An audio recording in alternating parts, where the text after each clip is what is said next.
How can agrivoltaics contribute to broader sustainable land use practices and food security? You mentioned a few. Yeah.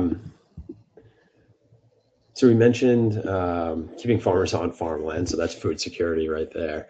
Reduce water usage, especially in drier or drought conditions for the Northeast.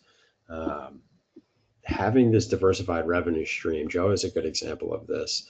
So now from the same parcel of land that his margin was maybe more tight on, it's an order of magnitude greater. So he's actually he's purchasing organic matter from other farms and then spreading that on the field after he's harvested like the broccoli for the past two growing seasons before he plants his cover crop.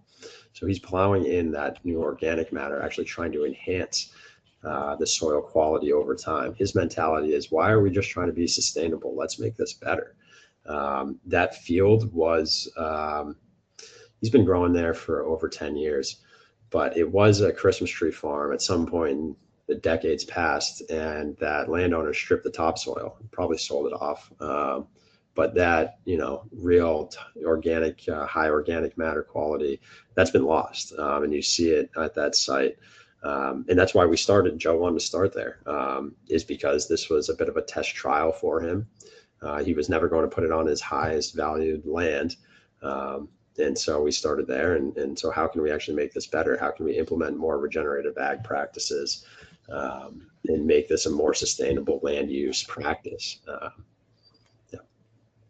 What are the potential synergies between agrivoltaics and sustainable agriculture practices? It's so for my environmental studies, this really is biomimicry.